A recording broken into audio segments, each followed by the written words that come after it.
오늘은 본문 말씀을 중심으로 기다림이라고 하는 제목으로 함께 은혜 나누겠습니다. 오늘부터 교회력으로는 대림절, 대강절이라고들 이야기합니다. 이 대림절, 대강절이 무슨 절기냐 하면 한마디로 예수님의 탄생을 기념하는 성탄절 4주간을 가리켜서 이 대림절, 대강절이라고 말합니다. 예수님의 탄생을 기념하기 위해서 그 예수님의 탄생을 기다리면서 이제 기대하는 그런 4주간의 절기를 대림절 또는 대강절이다라고 말합니다. 이 대림절, 대강절은 라틴어로 어드벤투스라고 하는 단어를 사용합니다. 어드벤투스라고 하는 이 라틴어는 도착이라고 하는 뜻을 가지고 있습니다.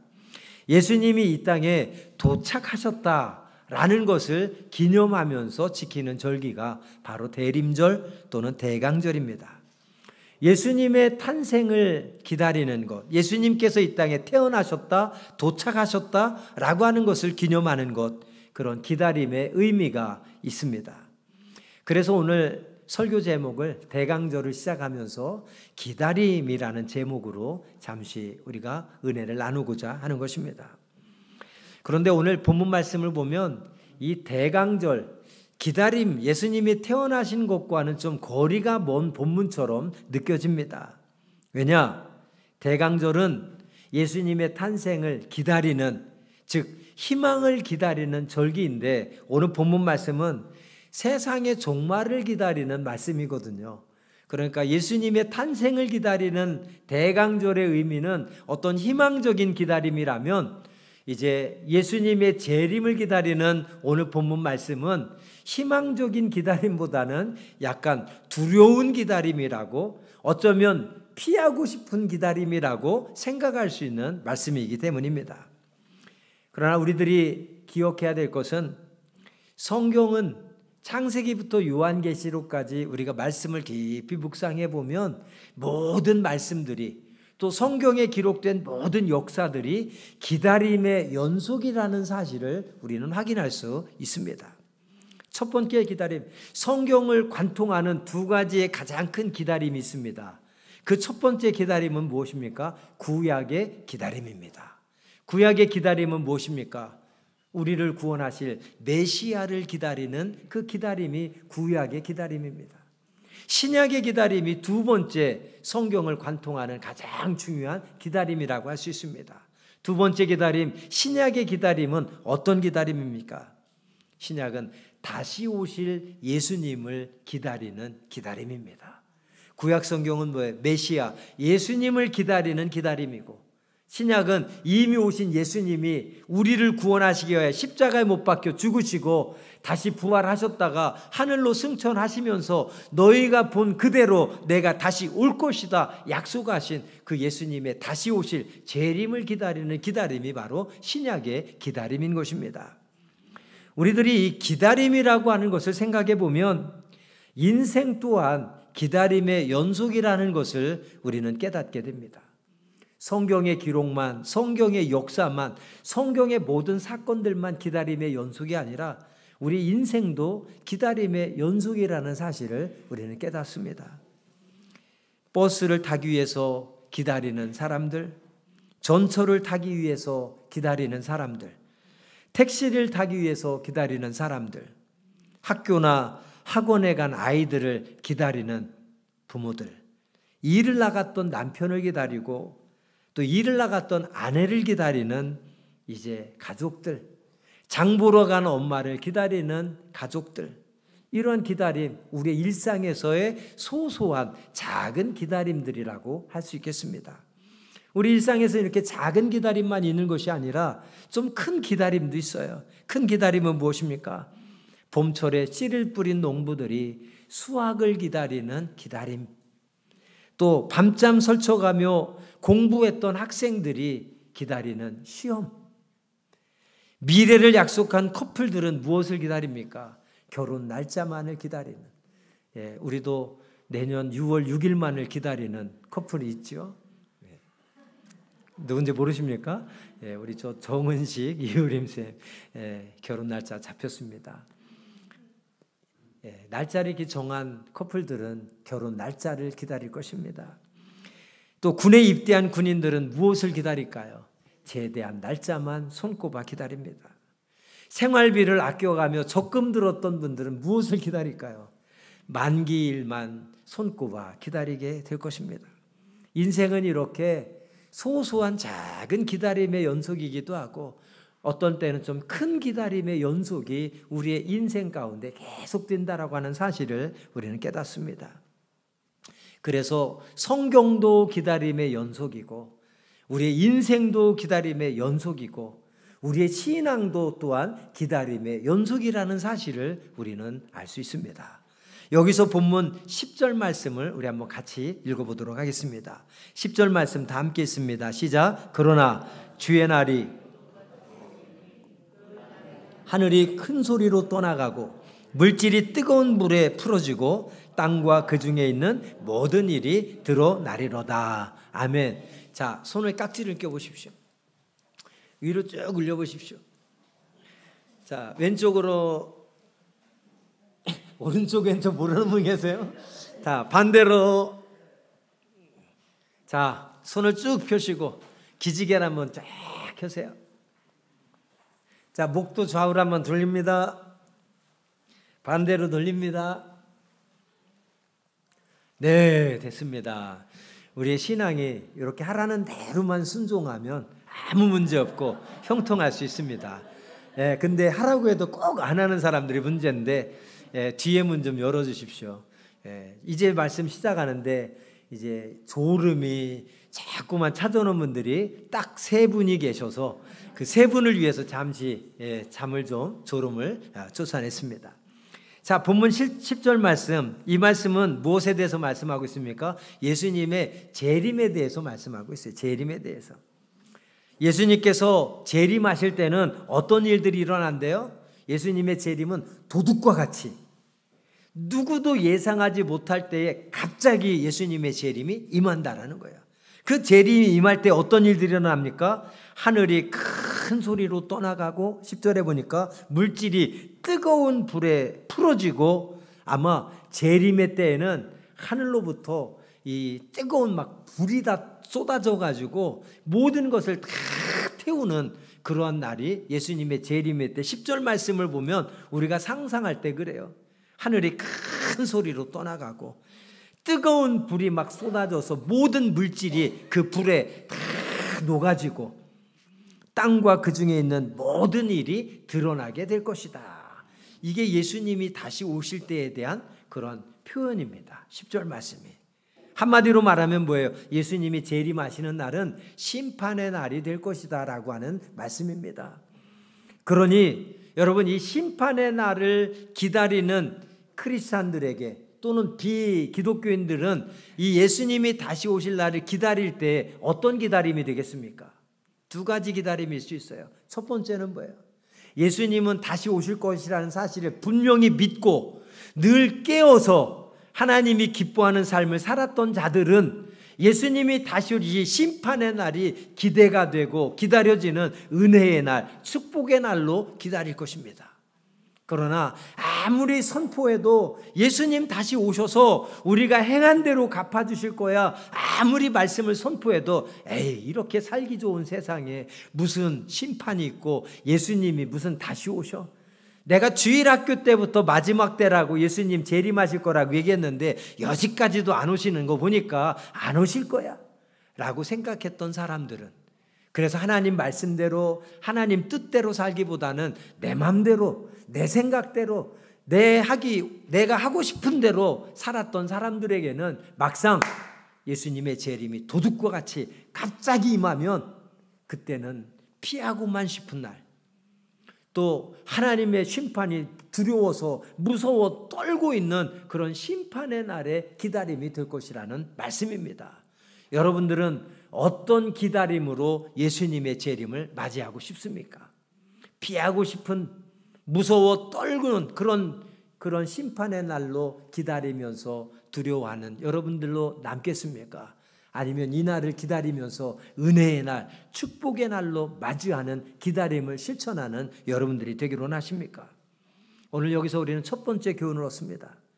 예수님의 재림은 누군가에게는 기쁘고 행복하고 축복된 그런 날이 되겠지만, 그러나 누군가에게는 피하고 싶은 끔찍한 심판을 받는 날이 될 것이라고 하는 사실을 여러분 기억하시기 바랍니다.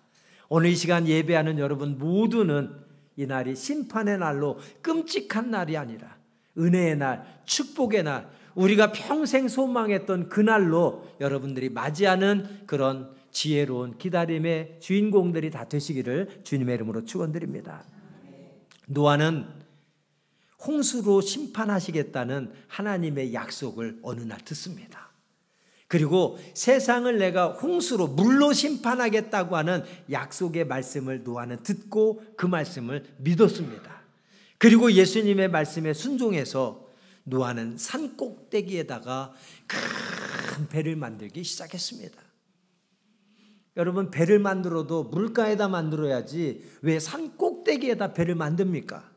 사람들은 미쳤다고, 제정신이 아니라고 손가락질하면서 노아를 욕합니다. 그리고 이렇게 살기 좋은 세상에 무슨 물의 심판이 있느냐고 노아의 말을 비웃습니다. 아무도 믿지 않습니다. 그럼에도 노아는 세상 사람들로부터 손가락질을 당하고 미친 사람이라는 소리를 듣고 욕을 먹어도 아랑곳하지 않고 하나님의 말씀을 굳게 믿고 무려 120년을 기다립니다. 그리고 120년 동안 하나님이 말씀해 주신 대로 순종하며 120년을 보냈습니다. 120년이 지났습니다. 결국 하나님이 말씀하신 대로 그날이 왔습니다. 사람들은 믿지 않았지만, 노아 보고 미쳤다고 했지만, 이렇게 살기 좋고 편한 세상에 무슨 홍수의 심판이 있겠느냐고 다들 믿지 않았지만 하나님의 약속은 성취됐습니다. 그날에 노아는 가족들과 함께 구원함을 얻었지만 그 사실을 믿지 않고 오히려 노아를 미쳤다고 욕하며 손가락질했던 사람들은 홍수의 심판으로 다 멸망당한 줄 믿습니다. 아브라함은 75세의 나이에 하나님으로부터 부르심을 받았습니다. 그리고 하나님의 부르심 때문에 자신이 살던 땅을 떠나야만 했고 친척 아비와 친척 모든 이들을 다 떠나야만 했습니다. 성경에 보면 그는 하나님의 부르심을 받고 어디로 가야 할지, 그가 무엇을 해야 될지 아무것도 몰랐지만 하나님 말씀에 순종해서 하나님께서 명령하신 대로 이제 떠났음을 우리는 확인할 수 있습니다. 자신을 부르신 하나님의 뜻을 아브라함이 보기까지는 오랜 시간을 아브라함도 기다려야만 했습니다. 75세에 하나님의 부르심을 받았고, 그리고 25년이 지난 100세가 되어서야 하나님께서 내가 너로 큰 민족을 이루어 너를 축복하겠다고 약속하신 그 말씀이 이제 그 말씀이 성취되는 출발점, 씨앗이 되는 이삭을 100세에 얻었습니다. 그러니 하나님께서 모세를 부를 때 75세의 모세를 부르시면서 내가 너로 큰 민족을 이루어 이스라엘 백성을 축복해 주겠다 하고 하는 약속의 말씀이 이제 25년이 지나서 이삭을 얻으면서 비로소 그 축복의 씨앗이 되는 이삭을 얻기까지는 아브라함은 25년을 기다려야만 했다는 사실입니다. 이삭을 얻고 난 후에는 400년이 지나서야 하나님께서 아브라함에게 약속한 대로 400년이 지나서야 이스라엘과 아브라함과 그 후손을 통해서 이스라엘의 큰 민족을 이루게 되었고 하나님께서 약속해 주셨던 큰 축복을 얻게 된 줄로 믿습니다. 즉 아브라함은 75세의 부름을 받아서 아브라함을 통해서 하나님께서 약속하셨던 그 말씀이 성취되기까지는 425년이라는 긴 시간을 기다려야만 했다는 사실입니다. 여기서 중요한 것, 기다림의 시간이 반드시 필요하지만 하나님의 말씀은 반드시 이루어진다고 하는 사실을 여러분 기억하시기 바랍니다.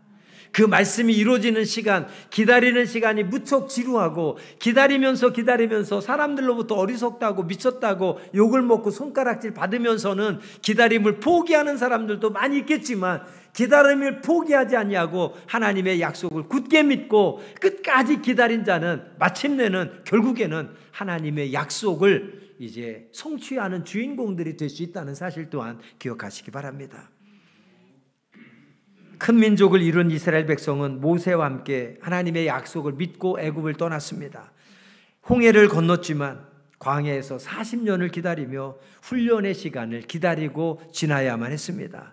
광야에서 40년을 기다리면서 수없이 많은 일들을 경험했지만 그 광야에서 40년 동안 경험한 수많은 일들이 필요 없는 일들이 아니라 그 일들을 통해서 하나님이 어떤 분이신지를 깊이 알아가게 되었고, 그 기다림의 훈련을 통해서 하나님은 약속하신 말씀을 반드시 이루어주시는 분이라는 사실을 그들은 기다림을 통해서 보고 배우게 된 줄로 믿습니다. 어느 날 다윗은 양을 치다가 사무엘에 의해 기름 부음을 받았습니다. 그가 원했던 것이 아닙니다. 하나님의 택하심으로 그는 이스라엘의 왕이 될 것이라고 하나님으로부터 기름 부음을 받게 되었습니다. 그런데 그가 왕이 될 것이라고 택함 받아서 사무엘 선지자를 통해서 기름 부음 받은 후에 실제로 왕이 되기까지는 15년이란 시간을 다윗은 기다려야만 했습니다. 그 기다림의 시간을 한번 잠깐 떠올려 보십시오. 왕이 되겠다고 택함 받았지만, 기름 부음 받았지만 다윗은 그 기다림의 시간에 무명의 목동으로 양을 쳐야만 하는 시간을 그는 보내야만 했습니다. 이스라엘의 장군이 된 후에는 자신을 시기해서 자신을 호시탐탐 죽이려고 이제 엿보는 사울을 피해서 광야로 도망가서 도망자의 신세로 다니면서 생명의 위협을 느끼며 하루하루를 보내야만 했습니다. 오랜 시간 동안 광야에 숨어 지내야만 했지만, 쫓겨다니는 도망자의 신세로 그는 15년의 시간을 보내야만 했지만, 그러면서 그는 하나님께서 나를 왕으로 세워주시겠다더니 지금 이게 뭐 하는 건가? 내가 이게 왕이 될 상인가? 내가 이게 왕이 될 팔자인가? 아무리 봐서 지금 내 형편에서는 도저히 왕이 될 것 같지가 않아요. 왕과는 거리가 멀고 당장 내 오늘 하루 생명을 부지하는 것이 자신에게는 가장 큰 삶의 과제일 것입니다. 그럼에도 불구하고 하나님은 약속하신 대로 15년이란 시간 후에 이스라엘의 왕으로 다윗을 세워주신 줄로 믿습니다. 다시 한번 우리가 기억합니다. 하나님의 약속이 성취될 때까지는 반드시 오랜 기다림의 시간이 있어야만 하고, 그 기다림의 시간은 고난의 연속이고 고통의 연속이고 때로는 눈물을 흘려야만 되는 그런 큰 아픔의 시간들일 수 있지만, 하나님의 약속은 반드시 우리에게 임하고 우리에게 약속한 축복은 우리 가운데 반드시 이루어진다고 하는 사실을 기억하시기를 바랍니다. 여기서 본문 8절과 9절 말씀을 우리 한번 같이 읽어보도록 하겠습니다. 8절과 9절 말씀 한번 읽어주세요. 시작. 사랑하는 자들아, 이 한 가지를 잊지 말라. 주의 약속은 어떤 이들이 더디다고 생각하는 것 같이 더딘 것이 아니라 오직 주께서는 너희를 대하여 오래 참으사 아무도 멸망하지 아니하고 다 회개하기에 이르기를 원하시느니라. 아멘. 무슨 말입니까? 예수님의 재림을 기다리는 자들은, 특별히 이때 당시에 예수님의 재림을 기다렸던 자들의 그 상황, 처해 있던 상황은 역사적으로 우리 여러분 네로 황제 잘 아시죠? 네로 황제. 역사 속에서 기독교를, 그리스도인들을 가장 많이 핍박했던 왕 중에 하나, 네로 왕, 네로 황제입니다. 이 시기에 기록된 책들입니다.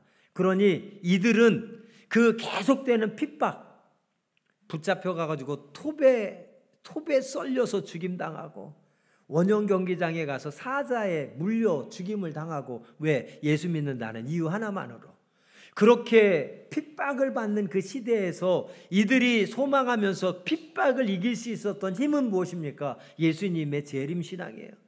예수님께서 다시 오실 것이라고 하는 그 재림신앙, 그 믿음을 가지고 지금 내게 주어지는 핍박들, 고난들, 지금 내 눈에 보여지는 예수 믿는 것 때문에 붙잡혀가서 동료들이 막 죽임당하는, 핍박당하는 그런 상황 속에서도 이들이 믿음을 지키며 끝까지 믿음을 버리지 않고 이제 그들이 승리의 삶을 살아갈 수 있었던 이유는 바로 하나, 예수님이 다시 오셔서 행한 대로 갚아주실 것이라고 하는, 우리를 핍박하는 자들을 심판하시고 우리를 구원해 주실 것이라고 하는 그 굳건한 믿음 때문에 그들은 모든 핍박을 견뎠습니다.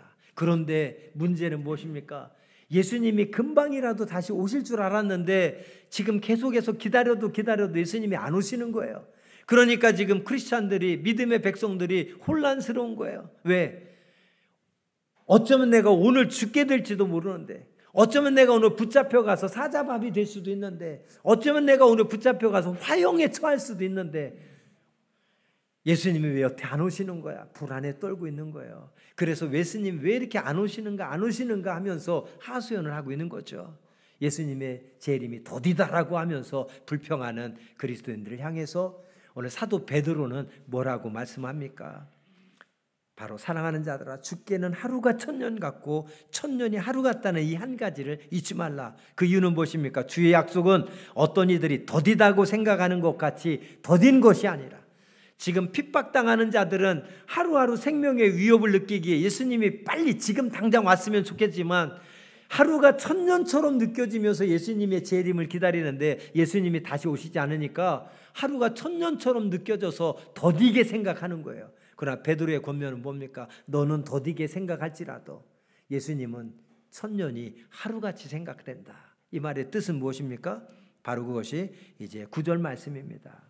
주의 약속은 어떤 이들이 더디다고 생각하는 것이 더딘 것이 아니라 오직 주께서는 너희를 대하여 오래 참으사 아무도 멸망하지 아니하고 다 회개하기에 이르기를 원하시느니라. 아멘. 한번 따라합시다. 오직 주께서는 너희를 대하여 오래 참으사 아무도 멸망하지 아니하고 다 회개하기에 이르기를 원하신다. 할렐루야. 이게 예수님이 더디 오시는 목적이에요. 예수님이 더디 오시는 이유입니다. 우리는 세상살이가 너무 힘들고 괴로워서 예수 믿는 거, 내가 정말 하루하루 예수 믿고 신앙을 지키는 것도 너무 힘들어서 예수님 빨리 오셔서 세상을 심판하시고 나를 구원하시고 영원한 생명을 허락하시면 좋겠는데 예수님이 너무너무 더디게 오셔서 답답한 거예요. 그러나 너는 답답할지라도 깨달으라. 무엇을? 예수님이 더디 오시는 이유는 너 하나만을 위해서 일찍 오시는 것이 아니라 세상에 아직도 멸망받을, 심판받을 수많은 사람들이 있는데 그 사람이 한 사람이라도 더 회개해서 멸망당하지 않고 구원받게 하시기 위해서 예수님의 재림이 더뎌지는 것이다 라는 사실을 베드로는 선포하고 있는 것입니다. 여러분, 참 은혜 아닙니까? 나만 생각하면 오늘 밤이라도 예수님 다시 오셔서 세상을 심판하셨으면 좋겠는데, 아직 구원받지 못한 우리 가족들을 생각하면 하나님 다시 오심이 늦어져서 감사할 수 있는 거예요. 바로 그것이 예수님의 재림이 늦어지는 가장 합당한 이유고 축복의 이유라고 할 수 있습니다. 그러므로 우리는 잊지 말아야 될 것은, 그럼에도 우리가 불구하고 예수님의 재림은 도둑과 같이 갑자기 임할 것이기 때문에 언제 임할지 모르는 예수님의 재림을 우리가 기대하며 또한 두려워하며 아직 구원받지 못한 우리 가족들, 우리 형제들을 구원하는 일에 무엇보다도 전심전력해야 될 줄로 믿습니다. 사랑하는 여러분, 오늘부터 시작되는 대강절은 다시 오실 예수님을 기다린다고 하는 의미도 있지만, 태어나신 예수님을 기다린다고 하는 의미도 있지만, 이렇게 우리를 위해서 참고 기다리시는 예수님의 마음을 배우는 시간이기도 합니다. 다시 오실 예수님, 이미 오신 예수님을 기다리는 절기가 대강절, 대림절이기도 합니다만, 또 다른 의미는 아직 구원받지 못한, 아직 멸망당할 수밖에 없는 수많은 죄인들을 구원하시기 위해서 저들이 회개하도록 기다리고 계시는 그 예수님의 마음, 기다리는 예수님의 마음을 우리가 배우는 시간이 또한 대강절이고 대림절이다라고 하는 사실을 기억하시기를 바랍니다. 어떤 사람이 아주 감동적인 말을 듣게 되었다고 합니다. 그것은 세상에서 가장 귀중한 세 가지의 금이 있는데, 세상에서 가장 귀한 세 가지의 금이 무엇인가라고 하는 말이었습니다. 여러분 무엇이에요? 한번 얘기해 보세요. 세상에서 가장 금 세 가지 맞추는 분은 제가 뭐 선물 하나 드리겠습니다. 원고 보신 분 빼놓고 제 설교 원고 보신 분 빼놓고. 예, 아무도 못 맞추실 거예요. 어제 인터넷 기사 보다가 야, 사람들 참 말 잘 만들어낸다. 우리 지금 월드컵이 한참인데 세계적인 우리 선수 네이마르가 부상을 당했습니다. 부상을 당해서 인터뷰를 하는데 생뚱맞게 갑자기 자기는 한국을 응원한다고. 핵심은 뭐였냐면 우루과이전하고 한국전하고 이제 보고서 우루과이 기자가 네이마르에게 인터뷰를 한 겁니다. 한국전과 우루과이전 보고서 이제 평가를 좀 해달라. 한국이 운이 좋지 않았느냐? 우루과이를 맞아가지고 비긴 것은 너무나도 운이 좋았다. 골대를 2번이나 맞췄으니 한국은 운이 좋아서 비긴 것이다 하면서 한국 선수들의 실력을 평가절하하기 위해서 네이마르에게 질문을 했고, 역시 우루과이가 운이 나빴다, 우루과이가 정말 잘하는데 아깝다라는 말을 네이마르 입을 통해서 듣기를 원해서 기자가 그렇게 질문했는데, 우리 한국에 와서도 네이마르가 뛰었잖아요. 내가 한국에 가서 한국 선수들과 직접 경기를 해봤는데 한국 선수들의 실력이 너무나도 뛰어나서 깜짝 놀랐다. 그리고 한국에는 손흥민이라는 선수가 있지 않느냐 하면서 자기는 한국을 오히려 응원한다고 하면서 그렇게 이야기를 해서 우루과이 기자를 좀 당황시켰는데, 그러면서 한국에 3대 마루가 있다고 하면서 인터넷에 있다가 저도 처음 봤는데, 그게 뭐냐면 호두마루, 치킨마루, 네이마루라고 하는 거예요. 그래서 이 네이마루가 한국 사람들을 되게 좋아하고 한국인들에게 이렇게 친절을 베풀어서 한국 사람들이 네이마루에 별명을 붙여줬는데, 이제 세계 3대 마루로 이제 네이마루를 공식 올려줬다고 하는 그런 이야기를 듣고 참 말 잘 만들어낸다 그랬는데, 지금 이 말도 너무나 잘 만들었어요. 세상에서 가장 귀중한 3가지의 금은 황금, 소금, 지금. 맞췄습니다. 이제 어떻게 딱 아시네, 이제 그 사이에. 황금, 소금, 지금. 그래서 이 사람이 그 말을 듣고 꽂힌 거예요. 와, 이거 정말 귀한 말이다 하고서 이제 자기가 핸드폰에다 이 말을 딱 저장을 하고, 내가 아내한테 이거를 빨리 알려줘야 되겠다. 너무너무 좋은 말, 멋진 말이라 아내가 제일 먼저 생각나서 아내에게 빨리 알려줘야 되겠다. 아내에게 문자를 했습니다. 여보, 세상에서 가장 귀중한 금이 3가지가 있는데 그게 뭔지 한번 맞춰봐. 그랬더니 잠시 후 아내에게 문자가 왔습니다. 그 문자의 답은 이렇습니다. 현금, 지금, 입금. 야, 이 아내가 참 지혜롭고, 야, 저도 깜짝 놀랐어요. 세상에서 가장 귀한 금, 황금, 소금, 지금. 너무 감동적이어서 아내한테 알려주려고 한번 맞춰보라고 했더니 아내는 상상을 초월한 답을 했어요. 세상에서 가장 귀한 금 3가지는 현금, 지금, 입금. 무슨 말입니까? 우리의 관심사는 지금 당장, 지금 당장 내가 처한 일, 이것이 우리의 관심사고, 우리는 거기에 집중해서 허덕허덕이며 살아가고 있다는 것입니다. 그래서 우리는 살아가면서 기다림에 익숙하지 않아요. 항상 서두르면서 살아갑니다. 특히 한국 사람들은 이 서두름이 더 많은 것 같습니다. 여러분 공감하실 거예요. 여러분 택시 정류장에 가서 택시 탈 때 보면 KTX역에 가서, 한번 제가 이제 서울에 갔다 오는데 KTX역에 가서 기차에서 내리자마자 조금 늦장 피우면 와서 택시를 타려고 하면 줄이 얼마나 길게 늘어섰나 몰라요. 그런데 이렇게 택시 정류장에 다 택시를 타는 사람들 보면 한결같이 정류장에서 기다리면 택시가 오잖아요, 앞에.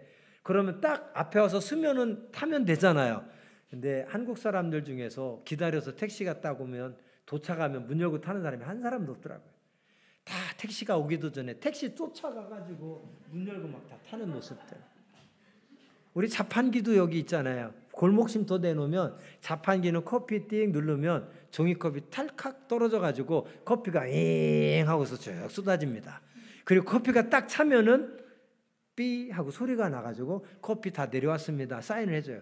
그럼 그때 커피를 내리면 돼요. 근데 우리 사람은 어때요? 자판기 커피부터 누르자마자 숙이고 쳐다봐서 웃으시는 분들은 다 경험 있는 분들이에요. 이렇게 우리는 기다림에 익숙하지 않고 바쁘고 급하고 서두르면서 살아가는 것이 우리들인 것 같습니다. 그런 우리들을 향해서 오늘 본문은 마지막으로 본문 10절부터 12절까지 말씀하십니다. 10절부터 12절까지 한번 같이 읽겠습니다. 그러나 주의 날이 도둑같이 오리니 그날에는 하늘이 큰 소리로 떠나가고 물질이 뜨거운 불에 풀어지고 땅과 그 중에 있는 모든 일이 드러나리로다. 이 모든 것이 이렇게 풀어지리니 너희가 어떠한 사람이 되어야 마땅하냐? 거룩한 행실과 경건함으로 하나님의 날이 임하기를 바라보며 간절히 사모하라. 그날에 하늘이 불에 타서 풀어지고 물질이 뜨거운 물에 녹아지려니와 우리는 그의 약속대로 의가 있는 곳인 새 하늘과 새 땅을 바라보도다. 아멘. 사랑하는 여러분, 아무리 좋은 것을 기다린다고 할지라도 기다림이 너무 오랫동안 지속되면 지칩니다. 힘듭니다. 포기하기 쉽습니다. 그래서 기다린다고 하는 것은 결코 쉬운 일이 아닙니다. 제가 조금 전에 말씀드리면서 커피 자판기 얘기를 했는데요. 저는 이 사실을 너무 잘 알고 있어요. 그런데도 돌아보면 요즘에도 커피 자판기 들으면 저부터도 쳐다보고 있습니다. 기다린다는 거 결코 쉬운 게 아니에요. 알아도 쉽지 않습니다. 그런데 초대교회 교인들은 예수 믿는 것 때문에 극심한 박해를 받고 있으니, 지금 극심한 핍박을 받고 있으니 예수님의 재림을 기다린다는 것이 얼마나 힘들겠습니까? 예수님께서 빨리 오시지 않으면 자기들은 지금 죽을 수도 있어요. 붙잡혀가서 처형당할 수도 있습니다.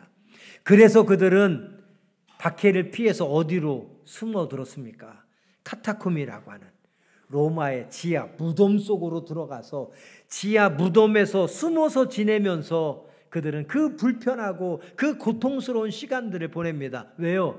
그럼에도 불구하고 믿음을 지키기 위해서, 그럼에도 불구하고 하나님을 예배하기 위해서, 그럼에도 불구하고 신앙을 포기하지 않고 세상과 타협하지 않고 끝까지 하나님을 기쁘게 해드리기 위해서 그들은 지하 카타콤으로 들어가서 지하 무덤 속에서 그 불편하고 고통스러운 시간들을 하루하루 보내야만 됐습니다. 지하 무덤 속에 숨어 지내면서 신앙생활했던 그 사람들에게 신앙의 자유함 그날이 오기까지 예수님의 재림에 대한 기다림은 이루 말할 수 없이 기나긴 시간이었고 하루가 천년처럼 느껴지는 그러한 고통의 시간들이었을 것입니다. 그럼에도 여러분, 정말 놀라운 사실이 하나 있습니다. 로마의 역사를 보면 이 기독교인들을 닥치는 대로 다 붙잡아다가 다 죽여버립니다. 다 죽여버리고 아예 이 땅에 기독교인들의 씨를 말려버리겠다고 작정을 하고 기독교인들을 핍박합니다. 성경책도 보는 대로 다 가져다가 불태워버립니다. 이 땅에 성경책을 단 한 권이라도 남겨두지 않겠다고 핍박합니다. 그런데 여러분, 놀라지 마십시오. 기적적인 일이 있습니다. 뭐냐면 로마의 역사를 보면 기독교인들이, 예수 믿는 자들이 가장 많이 생겨날 때가 언제냐면 바로 그 핍박의 시기였다고 하는 사실입니다. 죽이어서 한 명이라도 크리스찬 남겨두지 않고 성경책 하나라도 남겨두지 않겠다고 성경을 보는 대로 다 불태우고 예수 믿는 자들을 보는 대로 다 붙잡아다가 죽여버렸는데, 그러면 기독교인들이 줄어야만 하는데 줄지는 않고 오히려 예수 믿는 자들이 더 늘어나니까 그러한 모습을 본 황제가, 로마의 황제가 깜짝 놀라서 더 이상 기독교인들을 처형하는 것을 금하게 되는 그런 일까지 이르게 되었고, 오히려 용기 있는 크리스찬들의 모습에 감동을 받아서 기독교를 로마의 국교로 삼는 놀라운 기적 같은 일이 벌어졌다고 하는 사실입니다. 이거는 하나님의 살아계심 아니고는 증명할 수 없는 일이라고 저는 믿습니다. 그래서 본문 13절의 말씀이 너무나도 중요한 거예요. 우리는 그의 약속대로 의가 있는 곳인 새 하늘과 새 땅을 바라보도다. 무슨 말입니까? 그렇게 핍박을 받고 그렇게 죽임을 당해도 그들이 카타콤에 들어가서 지하 무덤에 숨어 지내면서 끝까지 신앙을 지킬 수 있었던 이유는 무엇입니까? 그들은 새 하늘과 새 땅을 분명히 믿었기 때문에, 새 하늘과 새 땅을 바라고 기대했기 때문에 그러한 계속되는 핍박 속에서도 신앙을 지킬 수 있고 마침내 승리할 수 있는 주인공이 될 수 있었던 것입니다. 유명한 순교자 폴리캅이라고 하는 사람이 있습니다. 폴리캅은 이제 예수 믿고 예수님 복음을 증거하다 붙잡혀 가서 나중에 화형을 당해서 이제 불에 타 죽는 그런 처형을 받게 됩니다. 로마의 군인들이 마지막 화형장으로 끌려가기 전에 로마의 군인들이 폴리캅에게 회유를 합니다. 예수님 모른다고, 당신 예수 모른다고 한마디만 하십시오. 예수 모른다고 한마디만 하면 내가 살려주겠다, 풀어주겠다. 그러나 폴리캅은 이렇게 얘기합니다. 내 평생 동안 예수님은 나를 한 번도 부인하지 않았는데 내가 어떻게 예수님을 부인할 수 있겠느냐며 그들의 회유를 거절했습니다. 결국 폴리캅은 이제 화형장에 끌려가 죽어가는 가운데서도 새 하늘과 새 땅을 보며 끝까지 믿음을 지켰습니다. 저는 한때 일본에 가서 일본의 순교자들의 코스를 순교한 그 일본인들의 그 현장들을 쭉 답사를 하면서 한번 돌아보면서 순교지 탐방을 했던 적이 있습니다. 정말 일본인들이 이렇게 믿음이 좋았나? 여러분, 우리 한국보다도 기독교는 일본으로 먼저 들어갔습니다. 그러나 오늘날 우리 한국이 더 일본보다 기독교가 부흥했습니다만, 초창기의 일본의 기독교인들은 그 믿음이 얼마나 위대했는지 모릅니다. 제가 순교지를 다 탐방하면서 정말 얼마나 가슴 아프고 눈물을 흘렸는지 모릅니다. 추운 겨울에 살점이 떨어져 나가도록 추운 그냥 칼바람이 불어오는 그날에 옷을 다 벗기고 이제 맨발로 1000km를 걷게 합니다. 그러면서 채찍질을 하면서 그 추운 겨울에 맨몸으로 알몸으로 걷는 것도 힘든데 맨발로 1000km를 걸어가면서 온몸이 다 찢겨나가고 채찍에마다 피가 막 다 출줄 흘리죠. 얼마나 큰 고통이겠습니까? 그들의 최종 목적지는 어디냐면 일본의 온천이 유명한데 온천지입니다. 온천지로 가서 그 얼어붙은 몸을 온천 속에다 집어넣는 거예요. 그러면서 1000km를 걸어가며 그 고통의 시간 동안 계속해서 예수 안 믿는다고 한마디만 해라. 그럼 집에 보내주겠다. 집에 보내주겠다. 여러분 상상을 해보세요. 저는 그 소식을 들으면서 얼마나 막 울었는지 몰라요. 그리고 제가 예수님을 믿으면서 지금 신앙생활하고 있는 것이 얼마나 부끄러웠는지 모릅니다. 이렇게 예수 믿은 사람도 있는데 그렇게 고통스러운 핍박 속에서도 그 1000km 그 고통 다 감당하면서 그 몸으로 온천에 들어갔다 나온 순간 살이 그냥 다, 여러분 보셨어요? 닭 잡을 때 닭 그냥 뜨거운 물에 그냥 막 삶았다가 나중에 살점 매면은 그 살이 그냥 뼈만 나고 그냥 다 쏟아져 내려요. 그런 핍박을 받으면서 일본인들은 예수님 끝까지 믿음을 지켰더라고요. 바닷물에 가서 밀물 썰물을 이용해서 십자가에 예수 믿는 자들을 붙잡아 놓고 바닷물이 들어오면 목까지 물이 잠겨가지고 저체온증에 이 바다 짠물에다가 몸을 다 담갔다가 물이 빠져나가면 그 떼약볕에 얼마나 따갑고 또 고통스럽겠습니까? 여러분 이루 말할 수 없는 핍박들을 일본인들이 다 일본의 초기 그리스도인들이 겪었더라고요. 뭐 조그만 공간에 한 뭐 여기 강대상에 있는 요 공간에다가 한 뭐 100명을 집어넣어 놓고서 굶기는 거예요.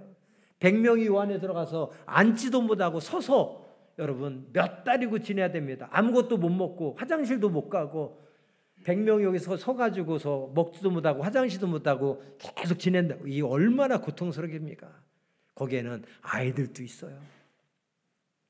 그런데도 불구하고 신앙을 끝까지 지켰던 그런 순교자들의 믿음을 보면서 제 신앙이 얼마나 부끄러웠는지 몰랐습니다. 그들이 그렇게 그 모든 고통과 핍박을 참을 수 있었던 이유는 무엇입니까? 새 하늘과 새 땅을 바라보고 그 새 하늘과 새 땅을 분명히 믿고 그날을 기다렸기 때문에 오늘의 고통도 오늘의 핍박도 능히 감당할 수 있었던 줄로 믿습니다. 오늘 대강절 첫째 주일을 보내면서 예수님의 이 땅에 오심을 기다리는 우리들이 아직도 구원받지 못할 한 영혼이 회개하여 구원받도록 기다리시는 안타까운 그 예수님의 기다림을 또한 본받아서 이 대강절을 보내면서 아직 구원받지 못한 자들을 구원하는 일에 힘쓰는 대강절이 되고, 우리를 위하여 생명까지 아끼지 않고 내어주신 예수님의 희생을 본받아서 나도 나를 기꺼이 희생하며 주님의 뜻을 이루고 주님께 영광 돌리는 삶을 위해 쓰임받는 우리 모두가 되기를 간절히 소망합니다. 하나님 감사합니다. 오늘 주신 말씀 가슴에 새기게 하여 주옵소서. 날마다 한쪽 귀로 듣고 흘러버리는 말씀이 되지 않게 하시고, 말씀을 들으면서 끊임없이 시계를 바라보며 조금이라도 빨리 말씀 끝나기만을 기다리는 우리의 신앙이 아니라, 말씀에 우리의 심령을 다 주님 앞에 내쏟고, 우리의 부족함과 연약함이 있다면 눈물 콧물 쏟으며 하나님 앞에 회개하며, 우리의 게으름과 나태함과 형식적인 신앙을 하나님 앞에 회개하며 날마다 몸부림치며 주님 원하시는 대로 기뻐하시는 대로 순종의 삶을 살아가는 우리가 되고자 몸부림칠 수 있는 믿음의 백성들 되게 하여 주옵소서. 대강절을 시작합니다. 이 땅에 오신 예수님, 왜 예수님이 이 땅에 오셨고 왜 십자가를 지셨는지 깊이 묵상하는 한 달이 되게 하여 주옵소서. 그리고 그 예수님의 사랑을 나도 본받아서 예수님처럼 살아갈 수 있는 작은 예수들 다 되게 하여 주옵소서. 예수님의 이름으로 축복하며 기도합니다. 아멘.